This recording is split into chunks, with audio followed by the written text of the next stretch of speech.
On the morning of March 1st, 1953, inside a heavily guarded dacha outside Moscow, Joseph Stalin lay dying on the floor of his own room. He had suffered a massive cerebral hemorrhage sometime during the night, yet no one dared enter. His guards heard a thud, then silence. Hours passed. The inner circle knew something was wrong, but terror kept them frozen. When they finally entered, they found the most powerful man in the world lying in a pool of his own urine, paralyzed and unable to speak. Even in his final hours, the fear he had cultivated for 3 decades held his closest associates hostage. They delayed calling doctors. They hesitated. They whispered. The man who had made an empire tremble died not with a bang, but with a whimper, surrounded by people too frightened to save him, or perhaps too opportunistic to try. This is the story of how one man's paranoia became the official policy of a superpower, and how that pathology killed millions. By the end, you will understand the precise mechanisms that transformed personal madness into state terror, and you will be forced to answer an uncomfortable question. Can such a legacy ever be justified? To understand how Stalin's final hours came to pass, we must travel back more than 7 decades to a small town in the Caucasus, where a boy named Joseph Vissarionis Dzhugashvili was born on December 18, 1878, in Gori, Georgia. This was not Russia. This was a conquered territory on the empire's volatile southern edge, a place where resentment against Russian domination simmered beneath the surface. His father, Vissarion, was a cobbler and a violent drunk who beat both his wife and his son. His mother, Kik, was a devout washerwoman who dreamed her boy would become a priest. The family lived in a single room, and young Iosib, whom his friends called Soso, grew up speaking Georgian in a world where Russian was the language of power. He survived smallpox, which left his face scarred, and a childhood accident that left his left arm slightly deformed. These physical marks would follow him into adulthood, visible reminders of vulnerability in a man who would tolerate no weakness. Kik scraped together enough money to send her son to the Gori church school, and then, in 1894, to the Tiflis Theological Seminary, the most prestigious institution in the region. She believed this was his path to respectability. Instead, it became the crucible of his radicalization. The seminary was a prison of rules, conducted entirely in Russian, designed to produce obedient servants of the Tsar and the Orthodox Church. Students were forbidden to read anything outside approved texts. They were monitored constantly.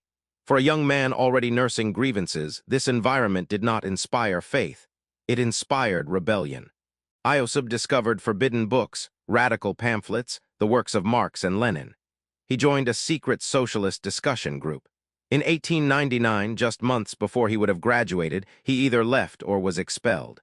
The official reason remains disputed, but the outcome was clear. The boy who was supposed to become a priest became a revolutionary instead. He adopted the alias Koba after a legendary Georgian outlaw and threw himself into the dangerous underground world of the Russian Social Democratic Labor Party. This was not the work of theorists in comfortable exile. This was street-level agitation, organizing strikes among Baku oil workers, printing illegal newspapers, and critically, raising money through bank robberies, kidnappings, and extortion. In 1907, he helped plan the Tiflis bank robbery, a brazen daytime heist that netted the Bolsheviks a fortune but killed dozens of bystanders. Lenin loved it. Other Bolsheviks were horrified. The man who would become Stalin learned early that results mattered more than methods, and that moral squeamishness was a luxury revolutionaries could not afford. Between 1902 and 1913, he was arrested and exiled to Siberia multiple times, yet he always managed to escape and return to the underground. These years forged the essential components of his character: a deep suspicion of intellectuals who preferred debate to action, a belief that violence was merely a tool, and an outsider's resentment toward those who spoke with easy authority.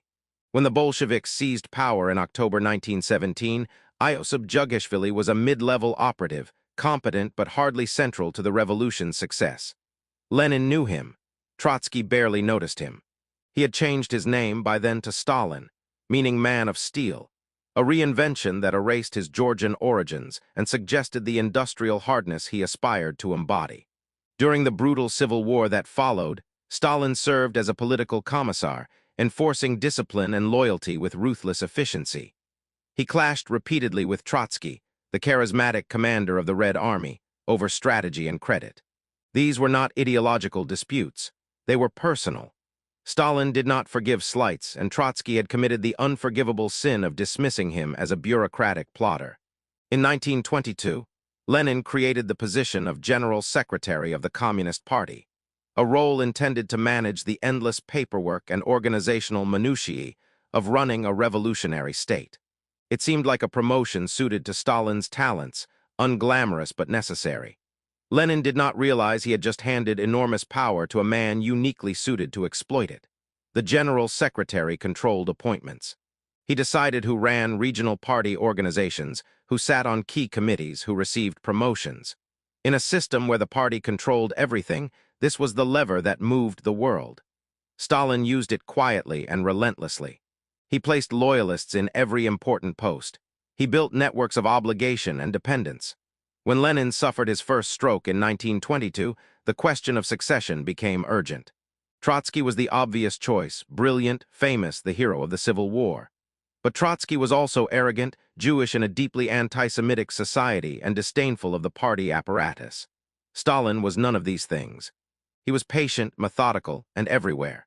He formed a troika, an informal alliance with Grigory Zinoviev and Lev Kamenev, two senior Bolsheviks who feared Trotsky's ambition more than they understood Stalin's. Together, they marginalized Trotsky, blocked his initiatives, and painted him as a divisive egotist. Lenin, increasingly incapacitated, grew alarmed.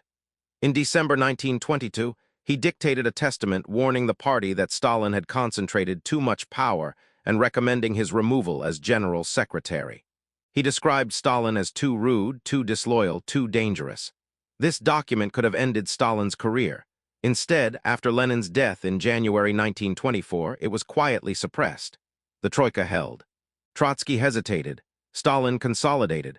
Over the next 5 years, Stalin executed a political ballet of breathtaking cynicism.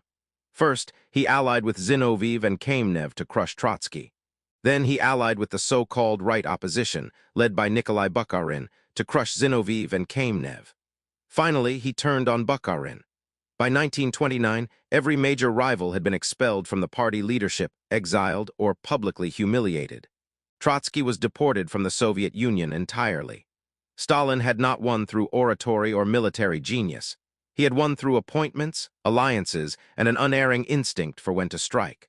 He had transformed the general secretary role from chief clerk into absolute dictator, and he had done it while portraying himself as the loyal moderate, the defender of Lenin's true legacy against radicals on both left and right.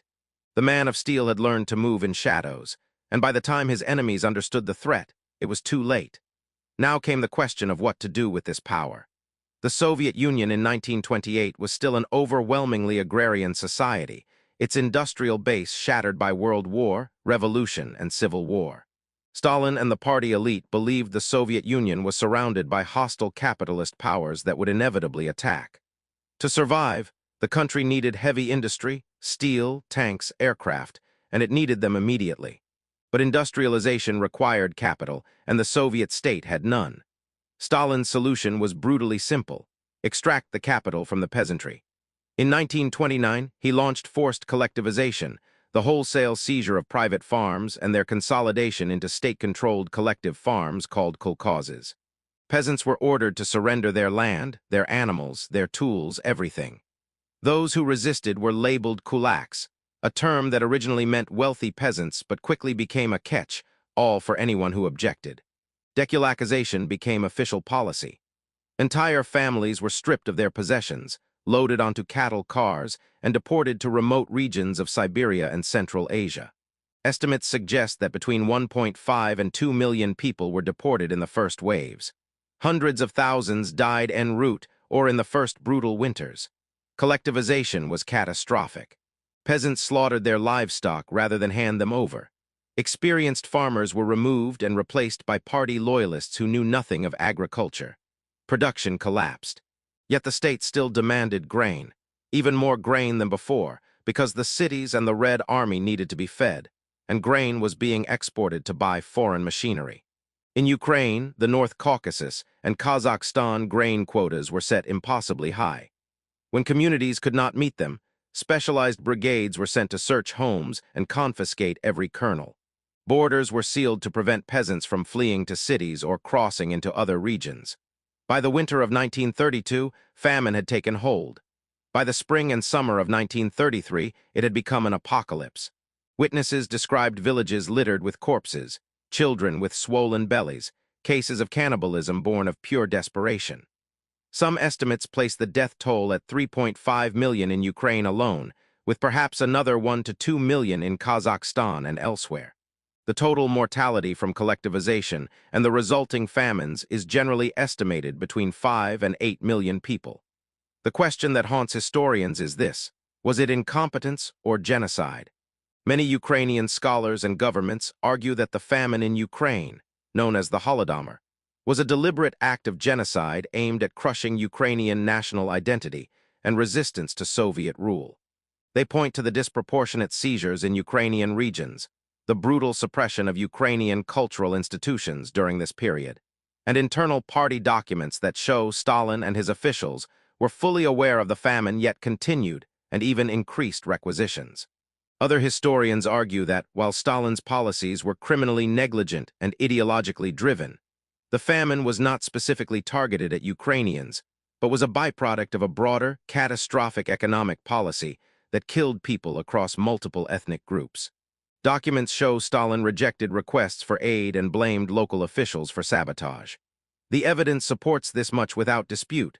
Stalin knew he did not stop, and millions died. Whether this constitutes intentional genocide under international law remains debated, but morally, the distinction offers cold comfort. What is undeniable is that by the mid-1930s, Stalin had learned something profound and terrifying. Mass death could be a tool. Populations could be moved, starved, and restructured to fit ideological plans. Resistance could be broken not through persuasion, but through the elimination of resistors. This lesson would be applied again and again, and it would be reinforced by something happening inside Stalin's own mind. In 1927, a prominent Soviet neurologist named Vladimir Bekhterev was called to examine Stalin. After the consultation, Bekhterev privately told colleagues that Stalin exhibited classic symptoms of severe paranoia. Days later, Bekhterev died suddenly under mysterious circumstances. The official cause was listed as food poisoning, but many believed Stalin had him killed for the diagnosis.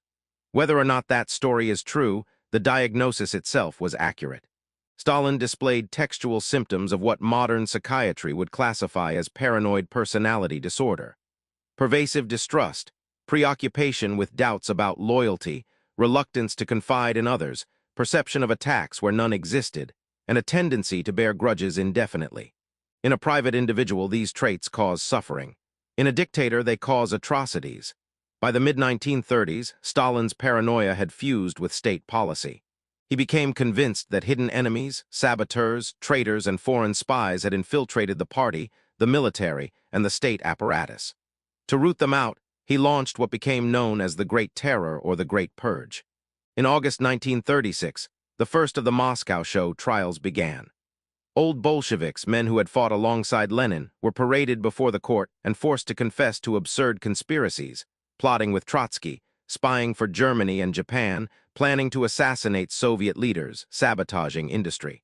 The confessions were obtained through torture, threats to family members, and psychological manipulation. Zinoviev and Kamenev, the men who had once allied with Stalin against Trotsky, were tried, convicted, and executed. More trials followed in 1937 and 1938. Bukharin, once called the darling of the party, confessed to being a traitor and was shot. The trials served multiple purposes. They provided scapegoats for the failures of collectivization and industrial accidents. They reinforced Stalin's narrative of encirclement and conspiracy, and they paralyzed any potential opposition through sheer terror. But the show trials were only the visible surface. Beneath them ran a vast engine of repression.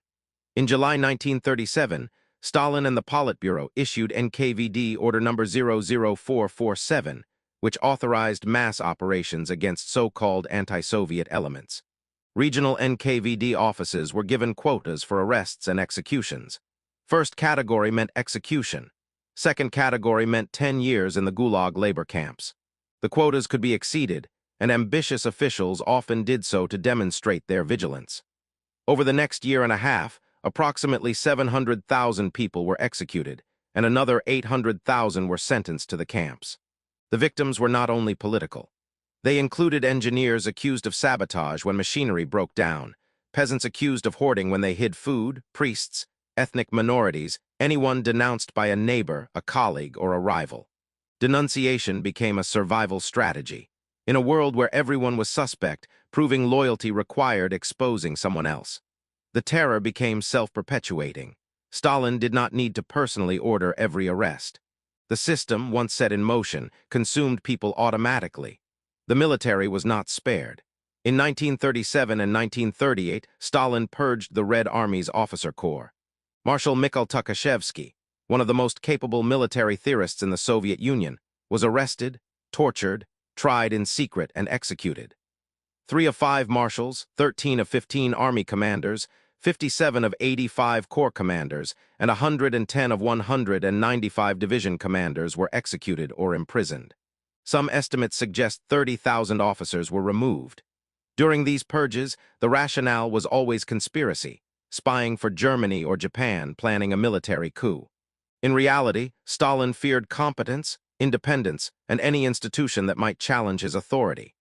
The Red Army was decapitated on the eve of the greatest war in history, and the consequences would be paid in blood. But in Stalin's mind, the purge was necessary. Better a loyal mediocrity than a talented potential traitor. This was paranoia as doctrine. The Gulag system expanded dramatically during this period. The acronym stands for Main Administration of Corrective Labor Camps, but the word Gulag has become synonymous with the entire Soviet forced labor complex. Millions passed through these camps. Prisoners felled timber in the Arctic, mined gold in Kolyma, built canals and railways in conditions that guaranteed mass death. The camps were not designed primarily as extermination centers, unlike the Nazi death camps, but mortality rates in some Gulag camps reached 20 to 30% annually due to malnutrition, disease, exposure, and overwork. Prisoners were worked to exhaustion, fed barely enough to sustain life, and subjected to brutal discipline. The Gulag served multiple purposes. It disappeared political enemies, it terrorized the population, and it provided slave labor for Stalin's industrialization drive. By the end of the 1930s, the Gulag held well over 1 million prisoners, and millions more had already died or been released as broken shells. Then, in August 1939, the world was stunned. The Soviet Union, the communist state that defined itself in opposition to fascism, signed a non-aggression pact with Nazi Germany. The Molotov-Ribbentrop Pact included secret protocols dividing Eastern Europe into spheres of influence. Stalin believed he had bought time to prepare for an inevitable conflict, and in the short term he gained territory. In September, as Germany invaded Poland from the west, the Soviet Union invaded from the east. The two totalitarian powers met in the middle and divided the country. Over the next 2 years, Stalin annexed the Baltic states, Estonia, Latvia, and Lithuania, invaded Finland in a disastrous winter war, and seized parts of Romania. In the newly occupied territories, the NKVD began mass arrests and deportations. Polish officers, intellectuals, and elites were targeted. In April and May 1940, more than 22,000 Polish military officers and intelligentsia were executed in what became known as the Katyn Massacre. For decades, the Soviet Union blamed the Nazis. Only in 1990 did Moscow officially admit responsibility. Then, on June 22, 1941, Hitler betrayed Stalin. 3 million German and Axis troops smashed across the Soviet border in Operation Barbarossa, the largest invasion in history. Stalin had ignored repeated warnings from his own intelligence services, from British intelligence, even from a German defector who provided the exact date. His paranoia had led him to dismiss accurate reports as provocations designed to trick him into a premature war. The result was catastrophe. The Red Army, still reeling from the purges, was caught completely unprepared. Entire armies were encircled and destroyed in the first weeks. Millions of Soviet soldiers were captured. By December, the Germans were at the gates of Moscow. Stalin, by some accounts, suffered a nervous collapse in the first days of the invasion and retreated to his dacha, paralyzed by shock. But he recovered, and he took personal control of the war effort as supreme commander. His leadership was brutal and effective in equal measure.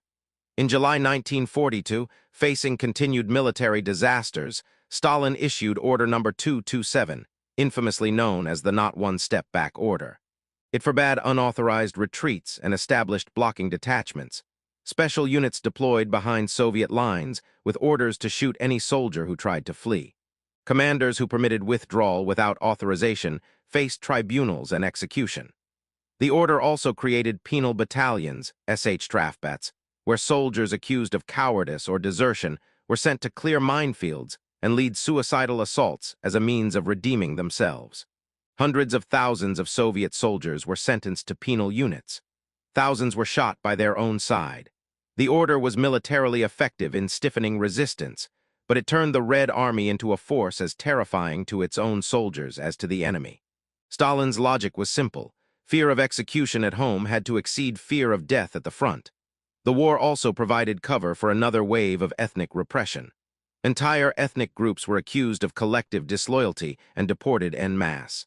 In 1943 and 1944, the Chechens, Ingush, Crimean Tatars, Kalmyks, Balkars, and several other peoples were rounded up, loaded onto trains, and dumped in Central Asia and Siberia with no preparation, no infrastructure, and little food.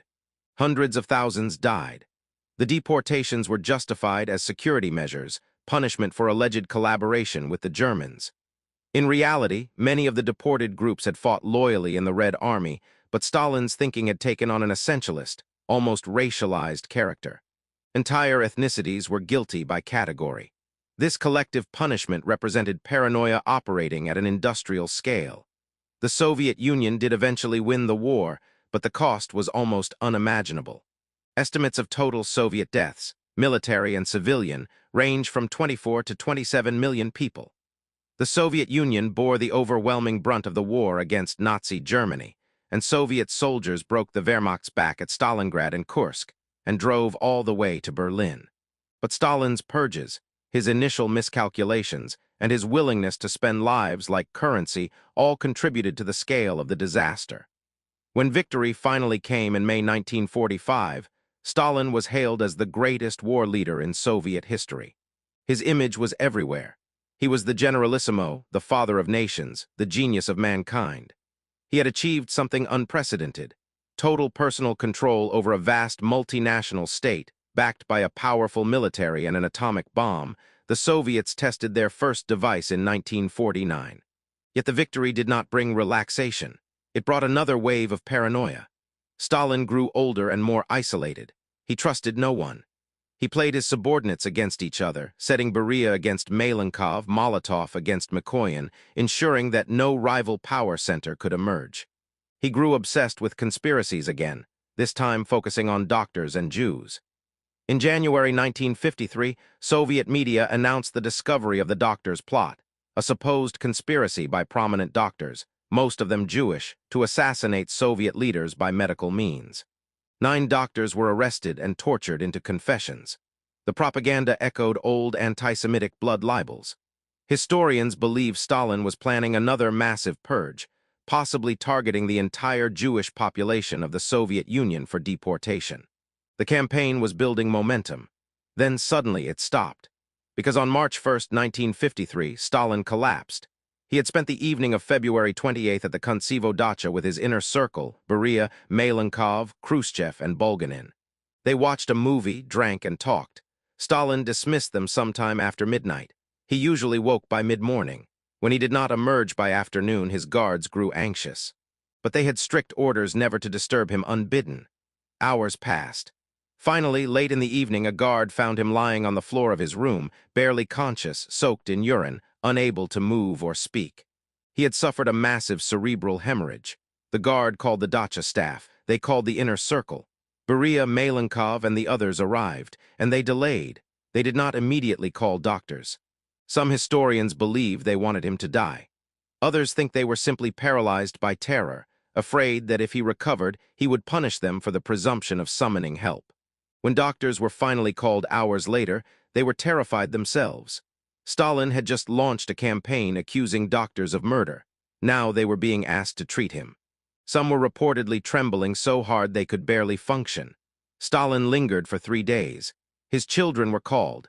His daughter Svetlana described him struggling for breath, his face darkening, raising one hand briefly before it fell. On the evening of March 5, 1953, Joseph Stalin died. The official announcement came the next day. Millions wept in the streets, genuine grief mixed with terror about what came next. Others quietly celebrated. The inner circle moved immediately to secure power. Beria took control of the secret police. Malenkov became premier. Khrushchev took a senior party role. Within months, they turned on Beria, arrested him, and had him secretly tried and executed. None of them wanted another Stalin. The doctor's plot was quietly dropped, the accused doctors released or posthumously exonerated. The machinery of terror that Stalin had built did not disappear, but it was throttled back. 3 years later, at the 20th Party Congress in 1956, Nikita Khrushchev delivered a secret speech on the cult of personality and its consequences. For hours, he detailed Stalin's crimes, the purges, the torture, the fabricated plots, the military incompetence. The speech was never officially published in the Soviet Union, but it circulated in whispers and transcripts. It shattered the myth of Stalin's infallibility. De-Stalinization began. Statues came down. Names were changed. Millions of Gulag prisoners were released. The terror receded, although the system itself remained. The Soviet Union tried to move forward, but Stalin's shadow followed. His methods had created structures, habits, and fears that persisted for decades. So what is Stalin's legacy? The accounting is almost incomprehensible in scale. The forced collectivization and subsequent famines killed an estimated 5 to 8 million people. The Great Terror executed roughly 700,000 and imprisoned over 1 million more in camps where death rates were staggering. The Gulag system over its full existence imprisoned perhaps 18 million people, with death toll estimates ranging from 1.5 to 3 million. Ethnic deportations killed hundreds of thousands. The chaos and miscalculations of the early war years contributed to millions more deaths. Add executions, disappeared prisoners, and deaths from deliberate policy, and credible estimates place Stalin's total death toll somewhere between 10 and 20 million people. Some estimates range even higher. This does not include the roughly 27 million Soviet citizens who died fighting or starving during World War II, though Stalin's decisions certainly shaped that toll as well. On the other side of the ledger, Stalin transformed the Soviet Union from a backward agrarian country into an industrial and military superpower. The factories and infrastructure built during the 5-year plans produced the tanks and planes that defeated Nazi Germany. Soviet science, often built on the back of prison labor, achieved remarkable feats including space exploration. By the time of his death, the Soviet Union possessed nuclear weapons and challenged the United States for global dominance. Millions of Soviet citizens, despite the terror, genuinely believed they were building a better world. For decades after his death, many in Russia and the former Soviet Union continued to regard Stalin as a harsh but necessary leader who saved the country and made it strong. Even today, Poles sometimes show significant nostalgia for Stalin in Russia. This is the moral paradox that his legacy presents. Can industrial and military success justify, excuse, or even offset mass murder on such a scale? The answer most historians and ethicists give is unequivocal. No, the dead cannot be brought back. The families destroyed cannot be made whole. The suffering was not an unfortunate byproduct. It was integral to Stalin's methods. He did not succeed despite the terror. He succeeded to the extent that he did through the terror. And the industrialization achieved came at a human cost so staggering that any attempt to claim a net positive collapses under scrutiny.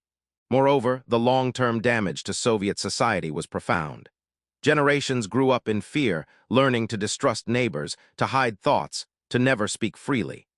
The cream of the intelligentsia, military, and scientific community had been executed or imprisoned. Soviet agriculture never fully recovered from collectivization. The culture of denunciation and political conformity stifled innovation and honesty. Stalin built a superpower, but he built it on bones and lies, and the system he created ultimately could not sustain itself. Understanding Stalin requires understanding the interplay between personal psychology and political power. His paranoia was not simply a quirk. It was a driving force that shaped policy, justified mass killing, and created a system in which fear became the primary instrument of control. The question that haunted his inner circle in those final hours at the dacha was not whether to save him, but whether they dared. That paralysis, that terror, was Stalin's true masterpiece. He had created a state where even the most powerful feared for their lives every moment. And when the source of that fear finally died, the relief was almost as overwhelming as the dread that had preceded it. Stalin the man is dead. Stalin the legacy remains, a warning about what happens when paranoia and absolute power combine, when ideology justifies any crime, and when a single individual can bend millions to his will through fear. History offers few villains so consequential, and no easy answers about how such a figure could arise and rule for so long. Can such a legacy ever be justified? The evidence compels a clear answer. It cannot. The scale of suffering, the deliberate cruelty, the millions of lives extinguished for power and paranoia, these defy justification. To claim otherwise is to cheapen human life and to open the door to future atrocities committed in the name of progress. Yet the question remains vital because it forces us to confront uncomfortable truths. Stalin was not an aberration. He was the product of a particular historical moment, a ruthless movement, and a system that prioritized ends over means. He was enabled by thousands of accomplices, from secret police chiefs to local party bosses to ordinary citizens who denounced their neighbors. Understanding Stalin is not about excusing him. It is about ensuring that the conditions that produced him are recognized and resisted. His story is a cautionary tale about the fragility of civilization, the dangers of unchecked power, and the ease with which ideology can be twisted to justify horror. The central